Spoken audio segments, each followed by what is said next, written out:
Novel ہے اہل وفا کی ریت الگ، جس کی رائٹر ہے نیلم ریاست۔ یہ اس کی پارٹ 1 ہے۔ وہ جگہ کا نام نہیں جانتا تھا، نہ ہی جاننے کی کوشش کی، نہ ہی دل میں کوئی تجسس تھا۔ اس کی ساری توجہ کا مرکز وہ تھی، وہ جو کم از کم اس کے لیے شانتی کا سمبل تھی، سراپا محبت۔ اس کی خاطر سارے زمانے کو ٹھکرا کر صرف اس کو سوچنے اور پوچھنے والی اور کون ہے، جس کے نفس کو دن رات پوچھ کر اسے بڑی اونچی جگہ پر رکھا جاتا ہو اور اس کو برا لگے۔ وہ نرم ریت پر فارغ کی گود میں سر رکھ کر لیٹا ہوا تھا۔ سر پر تاحد نگاہ نیلا آسمان تھا اور ارد گرد آسمان کا ہی عکس دکھاتا پانی۔ فارغ نے سفید کرتا پاجامہ پہنا ہوا تھا۔ سر پر کھلے بالوں کے اوپر تازہ گلاب اور موتیے کے پھولوں کا کراؤن اس کی خوبصورتی کو چار چاند لگا رہا تھا۔ تم نے آخر کیا منتر پڑھ کر مجھ پر پھونکا ہوا ہے؟ میں آفس جاتا ہوں تو جی نہیں لگتا، یہی دل چاہتا ہے ہر کام کو لات مار کر یوں ہی تمہارے چرنوں میں پڑا رہوں۔ اس کی بات پر فارغ کا ہنس ہنس کر چہرہ سرخ ہو گیا تھا اور آنکھوں میں پانی چمک آیا۔ ہنس لو، ہر دفعہ مجھے جلا کر بعد میں یوں ہی تماشا دیکھتی ہو۔ وہ جواب میں کچھ بولی نہیں، ہنستے ہوئے اس کے چہرے پر جھکی، ماتھے پر آئے بال اور آنکھوں پر رکھے ڈارک گلاسز ہٹا کر براہ راست اس کی بادامی آنکھوں میں دیکھتے ہوئے کھل کر مسکرائی۔ اس نے اپنے دونوں ہاتھ اوپر اٹھا کر فارغ کا چہرہ تھام کر اپنی طرف ابھی کیا ہی تھا کہ ٹھنڈا ٹھار پانی چہرے پر گرتے ہی وہ ہڑبڑا کر بستر سے اٹھا۔ آنکھوں کے بالکل سامنے 7 سالہ مصطفیٰ بھرپور غصے سے باپ کو گھور رہا تھا۔ اس پر سے نظر ہٹا کر اپنے گرد دیکھا تو طبیعت کا بوجھ اور بھی بڑھ گیا۔ سارے کمرے میں کھلونے، کپڑے، برتن، جوتے، ہر چیز جیسے تھی ویسی کی ویسی نظر آئی اور فارغ کہیں نہیں تھی۔ اس نے اپنے آستین کے ساتھ چہرے سے پانی کے ساتھ ساتھ ایک آدھ نکل آنے والے آنسو کو بھی پوچھ ڈالا۔ واپس بستر پر گرا ہی تھا کہ مصطفیٰ نے حلق پھاڑ کر خبردار کیا، پاپا پھر سونے لگے ہو؟ ادھر دادی بات میں گری پڑی رو رہی ہے۔ 2 سیکنڈ لگے اسے انفارمیشن کو ذہن میں پروسیس کرنے میں۔ اس کے بعد وہ اٹھ کر اندھا دھند بات کی طرف بھاگا۔ خیال آنے پر اپنے پیچھے آتے مصطفیٰ کو پوچھا، کس بات میں ہے؟ مصطفیٰ نے فٹ جواب دیا، باہر والے میں۔ وہاں پہنچا تو واقعی اماں کو روتے پایا۔ میں پچھلے آدھے گھنٹے سے یہاں پڑی اپنی جان کو رو رہی ہوں۔ تم نیند کے اتنے برے کیوں ہو ظریف؟ میرا معصوم بچہ 10 دفعہ تمہیں اٹھانے گیا تھا، سارا محلہ جاگ گیا ہوگا، پر تم نہیں اٹھے۔ اس نے خلاف معمول ہر بات چپ چاپ سن لی اور ان کو اپنی باہوں میں اٹھا کر ان کے کمرے تک لاتے لاتے خود اس کے پسینے چھوٹ گئے۔ نرمی سے ان کو بیڈ پر بیٹھا کر 2 پل اپنا سانس پکڑا۔ اماں، ویسے آخر سوجھی کیا آپ کو یوں صبح صبح چھلانگ لگانے کی؟ اب مجھے بتائیں کدھر چوٹ لگی ہے؟ سفینہ نے بے بسی سے اپنا سر نفی میں ہلاتے ہوئے بتایا، ارے میں تو اپنے بچے کا منہ دھونے گئی تھی، سمجھ ہی نہیں، اچانک ہی گر گئی، دائیں ٹانگ میں بڑی تکلیف ہے ظریف، کچھ کر؟ اس نے نرمی سے پوچھا۔ اگر تکلیف زیادہ ہے تو ہسپتال لے چلتا ہوں، سفینہ نے منع کرتے ہوئے کہا۔ نہیں، ہسپتال کیا جانا، کوئی درد کی گولیاں دے دو اور مجھے وہ آیوڈیکس لا دو، ذرا مالش کر لوں، شاید درد رک جائے۔ میں نے تو ابھی اپنے بچوں کا ناشتہ بھی نہیں بنایا، وہ آفت کا پرکالا اٹھتے ہی آسمان سر پر اٹھائے گا۔ سفینہ کو اس وقت بھی اپنے سے زیادہ اپنے لاڈلے کی فکر ستا رہی تھی۔ سفینہ کی پریشانیوں کے برعکس وہ غور سے ان کے پیر کا جائزہ لینے میں مصروف تھا۔ پھر کسی فیصلے پر پہنچتے ہوئے سیدھا ہوا، اماں آپ کو ہسپتال لے جا رہا ہوں، یہ بہت ضروری ہے، ہو سکتا ہے کوئی ہڈی وغیرہ پر وزن گرا ہو، ایک دفعہ ایکس رے کروا کر تسلی کر لیتے ہیں۔ آپ کے کپڑے نکال کر دوں، بدل لیں گی؟ سفینہ نے بیٹے کے پریشان آنکھوں میں جھانکا۔ مجھ سے بیٹھا نہیں جا رہا، تم کپڑوں کی بات کر رہے ہو، اور وہ جو ابھی سویا ہوا ہے اس کا کیا کرو گے؟ کچی نیند سے اٹھا تو اور بھی تنگ کرے گا۔ مجھے چھوڑو، جلدی سے اس کے لیے دودھ ابال لو، فریج میں رکھا ہے۔ وہ سر ہلاتا باہر آ گیا۔ کچن میں آٹا وغیرہ سب تیار پڑا تھا۔ اماں یقیناً ناشتہ بناتے اٹھ کر مصطفیٰ کی مدد کو گئی تھی۔ جب خود کا پاؤں پھسل گیا، اس نے پین میں دودھ ڈال کر چولہے پر چڑھا دیا اور مصطفیٰ کو آواز دے کر بلاتے ہوئے واپس اپنے کمرے میں آیا۔ الماری کھول کر دھلی ہوئی ٹی شرٹ اور ٹراؤزر نکال کر واش روم کا رخ کیا۔ 10 منٹ بعد عزلت میں تولیے کے ساتھ سر رگڑتا برآمد ہوا۔ مصطفیٰ نے دیکھتے ہی پوچھا، آپ نے مجھے کیوں بلایا؟ اور ہاں، دادو کہہ رہی ہیں دودھ ابل گیا ہوگا، چولہا بند کریں۔ او تیری! اس نے تولیہ وہیں پھینکا، کچن کی جانب دوڑ لگائی۔ دودھ ابل کر گر چکا تھا۔ چولہا بند کر کے پین پکڑ کر سنک میں رکھا۔ مصطفیٰ بھی ساتھ ساتھ تھا، جسے اس نے حکم دیا، او یار جا کر جلدی سے تیار ہو جاؤ، دادوں کو لے کر ہسپتال جانا ہے۔ مصطفیٰ نے باپ کو گھورا۔ مگر پہلے مجھے ناشتہ تو دیں۔ سنک میں پین کو ٹھنڈے پانی میں گھماتے ہوئے اس نے ایک پل کو گردن موڑ کر اپنے لگتے جگر کو دیکھا۔ ناشتہ باہر کر لیں گے، جلدی تیار ہو جاؤ۔ مصطفیٰ کو یہ آئیڈیا بھی زیادہ پسند آیا، اس لیے بڑا احسان کرتے ہوئے پوچھنے لگا، اسکول کے لیے تیاری کروں کہ ہسپتال کے لیے؟ اسٹینڈ میں رکھے فیڈرز اٹھا کر سنک کے قریب رکھتے ہوئے مصروف سے انداز میں بولا، اسکول سے آج چھٹی کر لو۔ وہ یہ کہتے ہی بھول گیا تھا کہ مخاطب کس سے تھا۔ مصطفیٰ نے بے یقینی سے باپ کی پشت کو گھورا اور شدید صدمے کی حالت میں پوچھا، کیا آپ چاہتے ہیں کہ میں ایک نالائق بچہ بن جاؤں؟ ظالم نے تعجب سے اسے دیکھا۔ میں ایسا کیوں چاہوں گا؟ مصطفیٰ پورے غصے میں نظر آ رہا تھا۔ تو پھر مجھے چھٹی کرنے کو کیوں بولا؟ کیا آپ کو نہیں پتا کہ چھٹیاں نالائق بچے کرتے ہیں؟ ظالم نے 2 فیڈر بھرے اور 2 گلاس میں دودھ ڈالا اور چڑھ کر بولا، او یار کس پاگل نے کہا یہ کہ نالائق ہی چھٹیاں کرتے ہیں؟ مصطفیٰ بغیر بریک کے فوراً بولا، یہ آپ نے خود بولا تھا۔ ظالم نے آنکھیں گھمائی، اس وقت بھی میں ہی کہہ رہا ہوں، اب مزید کوئی سوال نہیں، یہ دودھ کا گلاس ختم کرو اور جلدی سے تیار ہو جاؤ۔ جواب میں اس نے باپ کو سلوٹ مارا اور یس سر بول کر دودھ کا گلاس لبوں سے لگا کر ایک ہی گھونٹ بھرا اور برا سا منہ بناتے ہوئے گلاس واپس میز پر ڈال دیا۔ پیکٹ سے گولیاں نکالتے ہوئے ظالم نے سوالیہ نظروں سے مصطفیٰ کی جانب دیکھا، آپ نے دودھ میں چینی نہیں ڈالی اور میں چینی کے بغیر دودھ نہیں پیتا ہوں۔ ظالم نے گہرا سانس خارج کرتے ہوئے چینی کا ڈبہ اور ایک چمچ میز پر رکھ دیا، خود اماں کے لیے دودھ اور عہد کے فیڈرز پکڑ کر کچن سے نکل گیا۔ ابھی اماں کو دودھ کے ساتھ گولیاں دی ہی تھی کہ عہد کے کمرے سے زور و شور سے اس کے رونے کی آواز پر اس کی طرف بھاگا۔ عہد 9 ماہ کا چٹا گورا گوبلوس اور انتہائی موڈی بچہ تھا۔ ظالم نے اس کو اس کے کارڈ سے اٹھا کر پیار کیا، ساتھ ہی اس کی موٹی موٹی آنکھوں میں دیکھتے ہوئے شرارت سے بولا، چل میرے شیر، چڑھ گیا دن، شروع کر دے اپنا پھندا۔ دوسرے ہی پل کچھ گیلے پن کا احساس ہونے پر عہد کو خود سے بازوؤں کی دوری پر پکڑ کر اماں کے کمرے میں لے گیا۔ اماں جلدی سے اس کو پکڑ لیں، بارود کے ڈھیر سے شدید ترین خطرے کی بو آ رہی ہے۔ ناک منہ چڑھاتے ہوئے اس نے عہد کو اماں کی جانب بڑھایا، مگر اماں کی آنکھوں میں آنسو دیکھ کر ہاتھ وہیں رک گئے۔ فکر مندی سے پوچھا، زیادہ درد ہو رہا ہے؟ اماں نے اس بات میں سر ہلایا۔ اماں ہمت کرے، میں ابھی آپ کو ہسپتال لے چلتا ہوں، پہلے مجھے بتائیں اس کی نیپی وغیرہ کدھر رکھی ہے؟ اس نے ابھی بھی عہد کو بازوؤں کی دوری پر ہی تھام رکھا تھا۔ سفینہ نے اس کے اناڑی پن کو دیکھتے ہوئے بتایا، اس کے کپڑے اور ہر چیز کے درازوں میں رکھی ہوتی ہے، مگر دیکھو اس کی بمی وائپ سے صاف مت کرنا، اس کی جلد پر دانے نکل آتے ہیں، باتھ روم میں لے جاؤ اور اچھی طرح سے صابن لگا کر اس کی ٹانگیں دھو کر لاؤ۔ وہ الٹے سیدھے منہ بناتا اماں کی ہدایت پر عمل کرنے چلا گیا۔ مصطفیٰ دادی کے پاس آ کر پیار سے بولا، کیا بہت زیادہ درد ہو رہی ہے؟ سفینہ نے پیار سے اپنے چاند کا بوسہ لیا اور تسلی دیتے ہوئے کہا، تم نے پوچھ لیا، اب ٹھیک ہو جائے گا، جاؤ پاپا کو بھائی کے کپڑے نکال دو۔ پتہ ہے نا دادی کدھر رکھتی ہیں عہد کے کپڑے؟ مصطفیٰ نے زور سے سر ہلایا۔ شاباش میرا شہزادہ، جاؤ اب اس نالائق کی مدد کر دو، نہیں تو سارا کمرہ بکھیر کر آ جائے گا۔ دادی کی آخری بات سے مصطفیٰ کو پورا اتفاق تھا، کیونکہ تاریخ گواہ تھی کہ جب بھی کبھی ضارب سیال نے ایمرجنسیز کے دوران امور خانہ کا چارج سنبھالا ہے، ہر دفعہ مسائل بڑھے ہی کم نہ ہوئے، اسی لیے اس وقت چلا گیا۔ ضارب عہد کو دھونے کے دوران اپنے کپڑے بھی پوری طرح بھگو چکا تھا اور عہد پورا زور لگا کر اپنا باجا بجا رہا تھا۔ اس نے عہد کو کاٹ میں ڈال کر اس کے سامنے عاجزی سے ہاتھ جوڑ دیے۔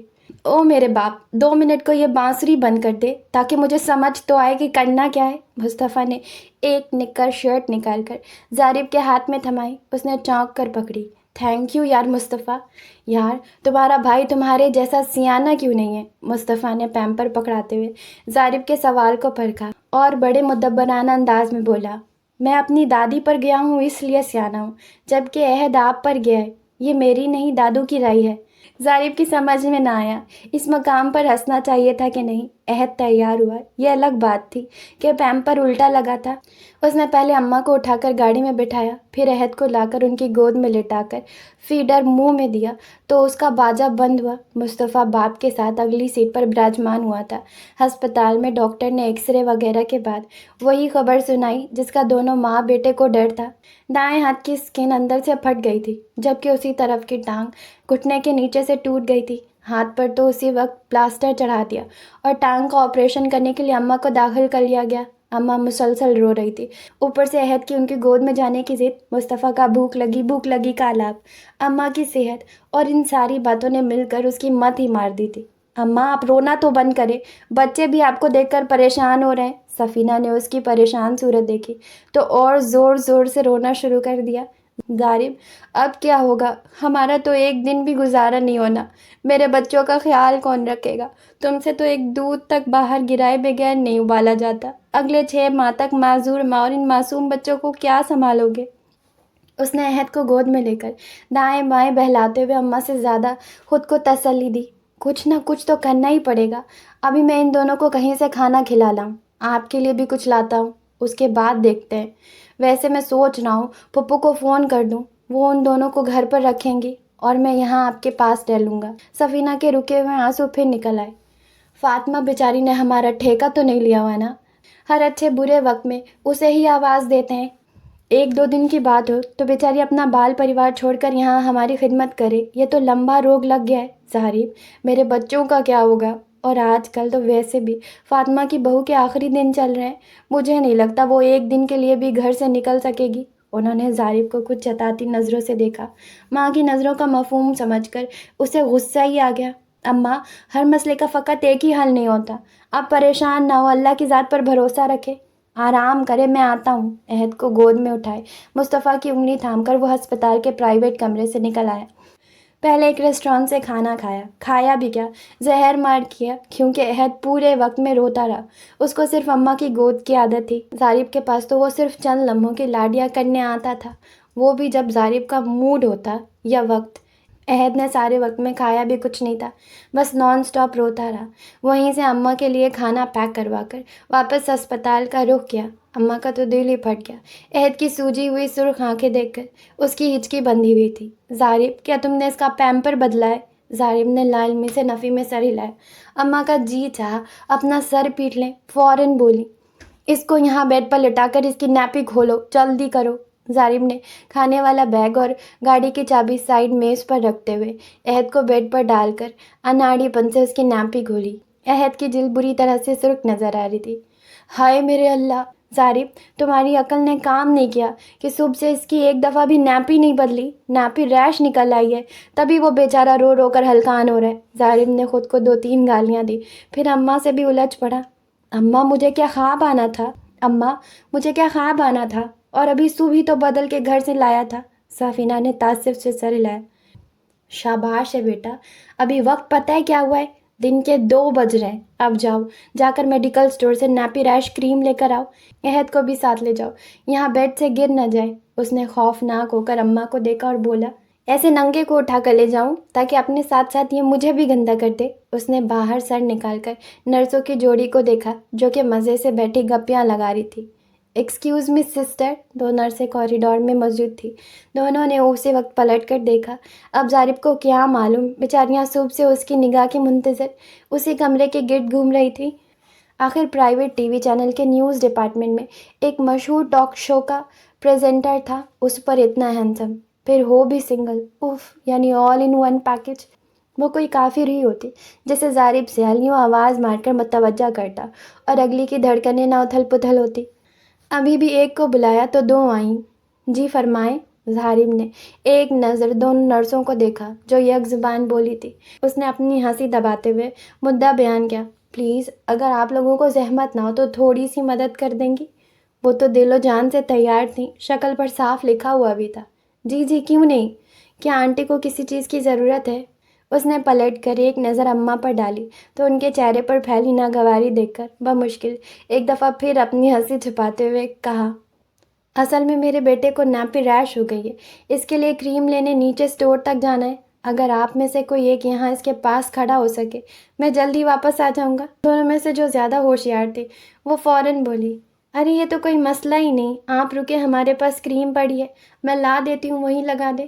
پھر ظاہر کا جواب سنے بغیر ٹپ ٹپ کرتی جا کر کریم لے آئی، بلکہ عہد کو لگا بھی دی، یہی نہیں اس کا فیڈر بھی لے جا کر دھو کر دودھ سے بھر لائی۔ مصطفیٰ کو کلرنگ بکس اور کلر پینسل پکڑا گئی۔ ظاہر نے جتاتی نظروں سے اماں کو دیکھا پھر آپ کے بیٹے کی ویلیو، عہد دودھ پی کر ادھر ہی سو گیا۔ اس دوران زارب کو اپنا فون دیکھنے کا وقت مل گیا۔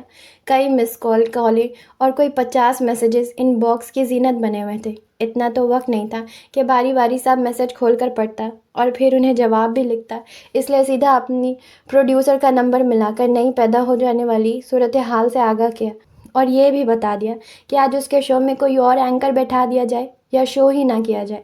پروڈیوسر نے ساری بات سنی اور بولی، اگر تم نے 6 ماہ پہلے اپنی ماں کی بات مان لی ہوتی تو آج اس صورتحال کا شکار نہ ہوتے۔ خیر دیر ابھی بھی نہیں ہوئی، وہ کون سا کوئی غیر ہے، اور آئی ایم شیور اس کی بھی ابھی تک کہیں شادی نہیں ہوئی ہوگی۔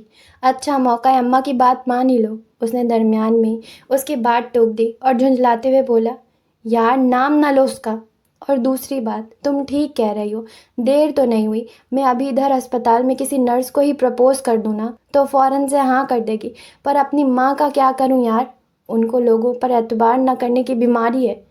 ابھی نرس نے صرف عہد کی ناپی بدل کر اس کو فیڈر ہی بنا کر دیا ہے، اور اماں نے پہلے دودھ خود چکھا ہے، پھر اپنے بچے کو پلایا اور مسلسل بڑبڑا رہی تھی کہ میں انتہائی ناکارہ باپ ہوں، ایویں ہی کسی اجنبی کو کام کہہ رہا ہوں، اور نہ جانے اس نرس نے ہاتھ بھی دھوئے کہ نہیں، دودھ صحیح ابالا ہوا بھی تھا کہ نہیں۔ ان سب سوالوں اور خدشات کی ان کے پاس لمبی فہرست ہے، تم اندازہ نہیں کر سکتی وہ کس قدر شکی ہیں۔ پر یار اس وقت میں واقعی پریشان ہو گیا ہوں، اگر یہ حال رہا تو اگلے 6 ماہ تک ہمارا کیا بننے والا ہے۔ مصطفیٰ تو شہزادہ ہے، پر یہ عہد بڑی ٹیڑھی گھیر ہے جس کو بس اماں ہی سنبھال سکتی ہیں۔ شمائلہ بولی، میرا مشورہ مانو تو کوئی آیا ڈھونڈ لو۔ وہ اکتایا ہوا بولا، فوراً سے کس جادو کی چھڑی کو مار کر آیا برآمد کروں، اور اماں ایسے ہونے دیں گی؟ اگر ان کو بھی منا لوں تو بھی عہد کے بچے نے مسئلہ حل ہونے نہیں دینا۔ شمائلہ نے کہا لگانے کے بعد اس کو وارن بھی کیا، زارب سیال، تمہاری باتوں سے اندازہ ہوتا ہے کہ تم نے آج نہ تو فون کھولا ہے نہ ٹی وی۔ ملک کی دوسری بڑی سیاسی پارٹی نے اسلام آباد میں صبح سے دھرنا دیا ہوا ہے، اور اس وقت ہر چھوٹے بڑے چینل پر اس کی کوریج چل رہی ہے۔ یہ سلسلہ کب تک چلتا ہے ہمیں کوئی علم نہیں، مگر یہ کان کھول کر سن لو، آج رات تم اپنے شو میں اسی حوالے سے بات کرو گے، اپنے نجی مسائل کو حل کر کے آؤ، اور کسی بھی طرح پورے 9 بجے تمہارا شو آن لائن جانا چاہیے۔ تم سن رہے ہو؟ ہمارے چینل کی ریٹنگ میں تمہارے شو کی ویلیو سب سے زیادہ ہے، اور آج تو لوگ خاص طور پر تمہارے شو کے منتظر ہوں گے۔ اپنا ہوم ورک کر کے ساتھ لانا پورے 9 بجے۔ ساتھ ہی اس نے کال بند کر دی تو زارب اپنا سر تھام کر رہ گیا۔ کمرے میں آ کر اماں کو ساری بات بتائی۔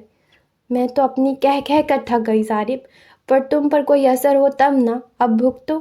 زارب نے اماں کو شکوہ کناں نظروں سے دیکھا اور بولا، اماں اگر آپ کی سوئی ایک ہی جگہ پر نہ اٹکی ہوئی ہوتی نا تو میں کب کا اس مسئلے کا کوئی نہ کوئی حل نکال چکا ہوتا۔ ضروری تو نہیں کہ نہ جس کا نام پھپھو نے ایک دفعہ آپ کے سامنے لے لیا اب اسی سے شادی ہو۔ میرے ارد گرد کوئی ہزاروں لڑکیاں ہیں، ان میں سے کوئی آپ کی ناک کو بھاتی نہیں، اور جاہل عام سی صورت کو سر پر سوار کر کے ایویں کی ضد لگا کر بیٹھی ہوئی ہیں۔ اماں کو ہمیشہ سے اس کی بات پر اعتراض رہتا، ابھی بھی فوراً بولی، میں نے کوئی ضد نہیں لگائی ہوئی، فرق بس یہ ہے کہ جن لڑکیوں کو تم گنوا رہے ہو ان کو میں تو کیا تم خود بھی نہیں جانتے ہو، وہ تمہارے گھر کا سرکل نہیں سنبھال سکیں گی، اور جس کی میں بات کر رہی ہوں وہ میری دیکھی اور آزمائی ہوئی ہے۔ زارب ہاتھ سے مکھی اڑاتے ہوئے ناگواری سے بولا، خاک آزمائی ہوئی ہے؟ صرف اتنا جانتی ہے نا کہ وہ پھپھو کے مرحوم جیٹ کی طلاق یافتہ بیٹی ہے، جس کو اس کا سگا بھائی بھی اپنے گھر سے نکال چکا ہے۔ اماں نے غصے سے زارب کو بری طرح گھورا۔ بس زارب، تو نے شادی نہیں کرنی نا، مت کر، مگر اس نیک بخت کے بارے میں ایسی گھٹیا زبان استعمال نہ کر، اور جا، آج سے تجھے میری طرف سے پوری اجازت ہے، جہاں جی چاہے جس سے جی چاہے شادی کر لینا، جیسے ایک دفعہ پہلے کر چکے ہو، تب بھی ماں کے کہے کی کوئی اہمیت نہ تھی، اور آج بھی وہی عالم ہے، مگر میں آج کے بعد تم سے اس سلسلے میں کوئی بات نہیں کروں گی۔ وہ سخت جھنجھلاہٹ کا شکار ہوا۔ یہ اچھی مصیبت ہے، آپ فارحہ کو بیچ میں کیوں لاتی ہیں؟ آپ اچھی طرح جانتی ہیں مجھے اعتراض اس کے آپ کے پسند ہونے پر نہیں ہے اماں، بلکہ جیسی وہ ہے ویسا ہونے پر اعتراض ہے۔ ایسی کولو کی بیل جیسی عورتیں مجھے پسند نہیں ہیں۔ اگر سچ بولوں تو آپ یوں بیگانوں سا رویہ اختیار کر لیتی ہیں۔ چلے، آج میں آپ کے من کی مراد پوری کر ہی دیتا ہوں، مگر جب اس عورت نے آپ کی امید پر پانی پھیرا تو مجھے کوئی الزام مت دیجیے گا۔ بہت دفعہ یہ بحث ہو چکی تھی، اور آج تو وہ اس مقام پر کھڑا تھا کہ اور کوئی آپشن ہی نہ تھا۔ آگے پہاڑ پیچھے کھائی۔ اس وقت دن کے 4 بج چکے تھے۔ وہ ایک دفعہ پھر نرس کے پاس گیا اور اگلے 2-3 گھنٹوں تک اماں کے ساتھ ساتھ دونوں بچوں کا خیال کرنے کا بول کر وہاں سے نکلتا چلا گیا۔ گاڑی شیخو پورہ کی جانب ڈال کر اس نے پھپھی کو فون کر کے مختصر سا سارے حالات کا نقشہ کھینچنے کے بعد اپنا فیصلہ بھی سنا دیا۔ فون سننے کے بعد فاطمہ نے فوراً سے اپنی بہو کو بول کر اپنے میاں اور بیٹے کو فون کروایا کہ جلدی گھر آئیں۔ اپنی بھاوج کی تکلیف کا سن کر دکھ تو آیا ہی تھا، مگر ظریف کے فیصلے نے دل پر پڑا بہت بڑا بوجھ ختم کر دیا۔ انہوں نے کام والے کو بلا کر مٹھائی اور گوشت وغیرہ لینے بھیجا۔ چھوٹی بیٹی نے آ کر سارا ماجرا پوچھا۔ آپ کو بیٹھے بیٹھے کیا ہو گیا ہے؟ کیوں سب کی دوڑیں لگوا رہی ہیں؟ فاطمہ کا چہرہ چمک رہا تھا۔ بڑے مان سے بولی، میرا ظریف آ رہا ہے۔ اماں آرا نے تعجب سے ماں کی خوشی کو دیکھا، پھر پوچھا، وہ تو ٹھیک ہے، مگر آپ ان کی آمد پر آج سے پہلے تو اتنی زیادہ خوش نہیں ہوئی ہیں؟ فاطمہ نے بیٹی کو مصنوعی ناراضگی سے گھورا۔ میں تو ہمیشہ اس کے آنے پر یوں ہی خوش ہوتی ہوں، البتہ آج میں واقعی زیادہ خوش ہوں، کیونکہ آج میری عافیہ کا نکاح ہے۔ اماں آرا کے ساتھ ساتھ برآمدے میں بیٹھ کر سبزی بناتی عافیہ بھی اپنا نام سن کر اچھل پڑی، ہاتھ میں پکڑی تیز دھار چھری سیدھی انگوٹھے میں گھسی، سی نکل گئی۔ اندر اماں آرا اب فاطمہ کا سر کھا رہی تھی۔ تو کیا ظریف بھائی مان گئے؟ فاطمہ نے الماری سے چادر نکال کر روتے ہوئے بیٹی کے سوال کا جواب دیا۔ اپنی مرضی سے ہی آ رہا ہے۔ اب تم میری بات سنو، میں عافیہ کو لے کر بیوٹی پارلر جا رہی ہوں۔ جتنی دیر وہ اس کی فیشیل وغیرہ کریں گی، میں مارکیٹ سے اس کے لیے جوڑا جوتی اور کوئی چوڑیاں وغیرہ لے آؤں گی۔ اماں آرا تم جاؤ اور ساری برادری والوں کو پیغام دے آؤ کہ 1.5 گھنٹے بعد عافیہ کا نکاح ظریف سے یہاں ہمارے گھر میں ہوگا۔ سب آئیں، مگر اس کے بھائی بھابھی کو مت بلانا۔ اور ثنا، تمہارے ابو آتے ہیں تو ان کو کہنا مولوی کا انتظام کریں۔ ظریف کو فوراً واپسی کے لیے نکلنا ہوگا، بھابھی ہسپتال میں ہیں اور بچے بھی وہ کسی کے پاس چھوڑ کر آ رہے ہیں۔ اور ہاں، میرے کپڑے تیار کر دینا، میں بھی ان دونوں کے ساتھ ہی جاؤں گی۔ سفینہ کی طبیعت پوچھ کر صبح واپس آ جاؤں گی۔ قمر نانی کو میں نے بلایا ہے، آتی ہے تو اس کو کہنا اچھا اور سادہ سا کھانا اگلے 2 گھنٹوں میں تیار ملنا چاہیے۔ سب کو کام پر لگا کر وہ خود عافیہ کے پاس آئیں، جو کچن کے نل کے نیچے ہاتھ رکھ کے پانی کی دھار کو ڈبڈبائی نظروں سے دیکھ رہی تھی۔ فاطمہ نے جاتے ہی اسے پکڑ کر اپنے ساتھ لگا لیا تو وہ خود پر قابو نہ رکھ پائی۔ فاطمہ کے کندھے پر سر رکھ کر پھوٹ پھوٹ کر روئی۔ چچی، یہ ظلم نہ کریں، اگر میں یہاں کسی کے لیے تکلیف کا باعث ہوں تو میں چلی جاؤں گی، مگر پلیز یہ نکاح نہیں کرنا چاہیے۔ فاطمہ نے اس کے لبوں پر انگلی رکھ دی اور شفقت سے بولی، ویک ہاں جھلی نہ ہوئے تے، بھلا بیٹیاں بھی کوئی بوجھ ہوتی ہیں؟ مگر پھر بھی ساری عمر تو ماں باپ کے ساتھ نہیں رہ سکتی ہیں، ایک دن اپنے گھر جانا ہی ہوتا ہے۔ تمہیں تو اللہ نے 2 معصوم جانوں کی پرورش کے لیے چنا ہے۔ اس نے تلخی سے مسکراتے ہوئے اپنے آنسو پوچھ ڈالے اور بولی، چچی، بارش کے پانی میں کاغذ کی کشتیاں زیادہ دیر تک نہیں تیرتی، بارش رک جائے تو سوکھ جاتی ہیں اور زیادہ دیر آئے تو ڈوب جاتی ہیں۔ میں 6 سال تک ایک مرد سے وابستہ رہی ہوں اور اس نے مجھ پر بانجھ ہونے کا ٹھپا لگا کر مجھے گھر سے نکالا تھا۔ اگر اللہ نے مجھے ہی چننا ہوتا تو میری کوکھ ویران نہ رکھتا۔ اب تو بس لگتا ہے کہ آپ کے گھر سے میرا دانہ پانی اٹھ گیا ہے۔ فاطمہ نے اس کے سبھی چہرے پر چمکتی نمی کو صاف کر دیا اور بولی، چلو اب میرے ساتھ مزید کوئی مایوسی کی بات نہیں کرنی، ویسے بھی وقت بہت کم ہے۔ اس دفعہ اس نے کچھ نہ کہا، چپ چاپ ان کے ساتھ چل پڑی۔ جب تک ظریف وہاں پہنچا سارے انتظام مکمل ہو چکے تھے۔ وہ اپنے ساتھ مٹھائی کے 4 ٹوکرے اور فروٹ وغیرہ لے کر آیا تھا۔ رسم و رواجوں سے اچھی طرح واقف ہوتے آتے ہی نکاح پڑھا گیا۔ سب نے روٹی کھائی اور ظریف نے چند لقمے لیے تھے، کیونکہ سارا دھیان ہسپتال میں پڑی ماں اور ایک بالکل اجنبی عورت کے پاس چھوٹے بچوں کی جانب تھا۔ واپسی پر عافیہ اور فاطمہ دونوں ساتھ تھیں۔ پھپھو کے ساتھ تو سارا راستہ کوئی نہ کوئی بات کرتا آیا تھا، مگر پچھلی سیٹ پر بیٹھا وجود بالکل ساکت تھا۔ وہ ان لوگوں میں سے تھی جو ہوتے ہی ٹھنڈے میٹھے سے ہیں، جن کی زندگی میں کوئی خواہشات کے اندیکھے انبار نہیں ہوتے، نہ ہی چاند دیکھ آنے کے خواب۔ کلاس میں آگے بیٹھنے کی بجائے پیچھے چھپ کر بیٹھتے ہیں کہ کہیں آگے بیٹھ کر پیچھے ہونے والی سرگوشیاں اور لطیفے سننے سے محروم نہ رہ جائیں۔ اور دوسرا یہ بھی کہ دوسری کلاس کے ساتھ ساتھ ٹیچر کیا سوچے گی، کتنی بے شرم لڑکی ہے، یوں اتنوں کا حق مار کر آگے ٹکی ہوئی ہے۔ ساری دوستوں میں اسے ہمیشہ وہ حیثیت حاصل رہی تھی جو کہ اندھوں میں ایک کانے کی ہوتی ہے کسی نے تعریف کر دی کہ عافیہ تمہاری انگلش کی ہینڈ رائٹنگ کتنی پیاری ہے، ذرا میرا کام بھی لکھ دو نا۔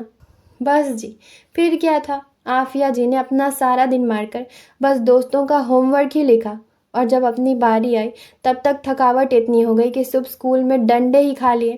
اسی طرح کے بیش بہا واقعات سے اسکول دور کی ہسٹری بھری پڑی تھی، مگر پورے بچپن، اس کے بعد لڑکپن کے دوران کہیں ڈھونڈنے سے بھی کوئی خود غرضی کا واقعہ نہیں ملتا۔ گھر میں اس کے علاوہ 2 بھائی تھے، ایک اس سے 3 سال چھوٹا اور ایک 4 سال بڑا تھا، اور دونوں بھائیوں کا اس پر رعب تھا۔ گھر سے باہر بس ضروری کام سے جانے کی اجازت تھی، اور وہ بھی امی ابو یا بھابھیوں کے ساتھ، اکیلے تو ہمسایوں تک گھر نہ جاتی۔ امی اس سے اتنے گھر کے کام نہیں کرواتی تھی، مگر بھائی سکون سے بیٹھنے نہ دیتے، کبھی فرمائش کر کے چائنیز اور نہ جانے کیا کیا بنواتے، اپنے جوتے پالش کرواتے، کپڑے استری کرواتے، اور وہ مرتا کیا نہ کرتا کہ تصویر بنی سبھی کام کر دیتی۔ اسی لیے امی نے کبھی اس کو کام کے معاملے میں زیادہ دباؤ نہیں دیا تھا۔ ہاں، وقت کے ساتھ ساتھ سکھاتی اس کو سب رہی تھی۔ وہ فرسٹ ایئر میں تھی جب امی ابو نے بھائی کی شادی کر دی۔ وہ یقیناً بہت خوش تھی، اور امی ابو کی طرح وہ بھی نئی بھابھی کے لاڈ اٹھاتی نہیں تھکتی تھی۔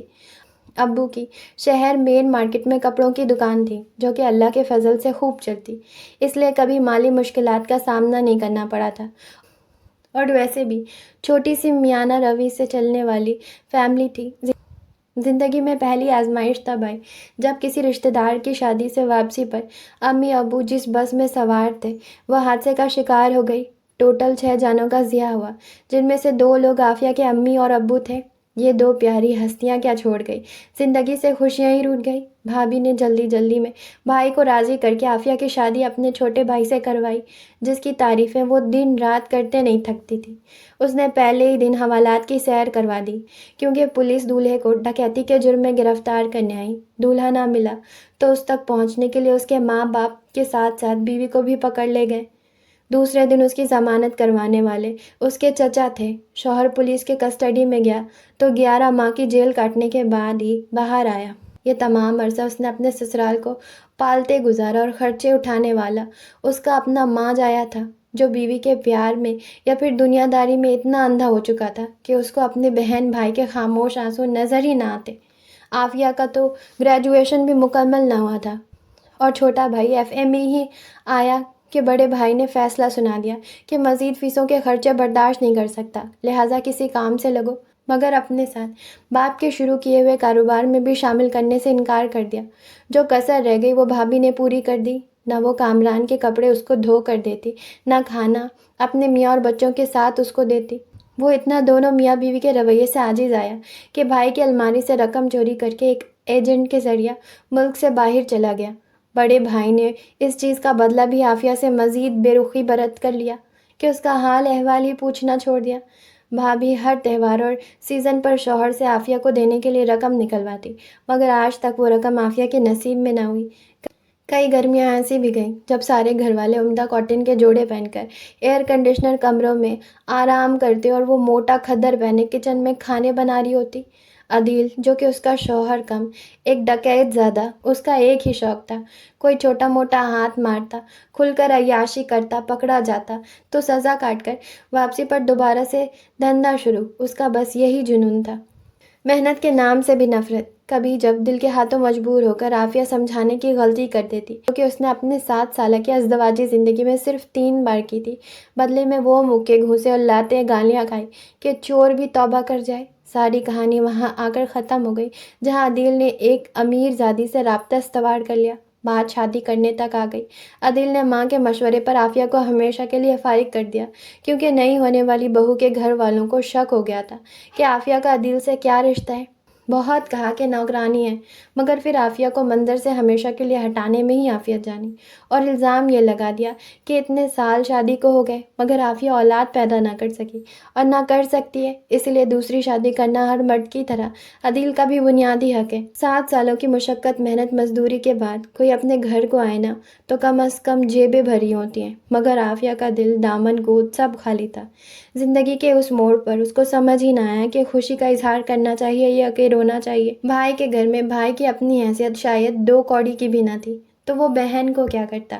بھابھی کو جب اپنی ماں اور بھائی پر غصہ آتا جنہوں نے عافیہ کو دوبارہ سے اس کے سر پر سوار کیا تھا، تو وہ غصہ بھی وہ عافیہ پر ہی نکالتی، جو 3 نوکرانیاں رکھی ہوئی تھی، جن میں سے ایک ہفتے میں 2 دفعہ کپڑے دھو کر استری کرتی، ایک ہر روز 2 دفعہ آ کر برتن دھوتی، اور تیسری صفائی والی، تینوں کی چھٹی کروا دی، اور ہر کام کا چارج عافیہ کے سر آ گیا۔ گلی محلے یا برادری میں کسی کے گھر بھابھی یا بھابھی کا آنا جانا نہیں تھا، اور سچی بات تو یہ کہ بھابھی کی زبان نے ہی لوگوں کو ان کی زندگیوں سے دور کر دیا تھا۔ اس دن وہ واشنگ مشین میں گرم پانی ڈالنے لگی، جب ہاتھ پھسلنے سے سارا پانی اس کے ہاتھ پر گر گیا، جان ہی نکل گئی تھی، زخم زیادہ پھیل گیا، کوئی کام نہ کیا جاتا تو بھابھی بادل نخواستہ اس کو ڈاکٹر کے پاس لے گئی۔ ادھر فاطمہ سے ملاقات ہو گئی، جو کہ عافیہ کا ہاتھ دیکھ کر حیران پریشان رہ گئی۔ بھابھی کو 2 4 سنا دی کہ مفت کی نوکرانی ملی ہوئی ہے، پہلے اپنے میکے کی خدمت کرواتی رہی ہو، اب خود کسر پوری کر رہی ہو، ایک دفعہ ہی اس کا گلا گھونٹ کر کام کیوں نہیں کر دیتی؟ اب کون پیدا ہوا تھا جو بھابھی کو آئینہ دکھانے کی جرات کر سکتا؟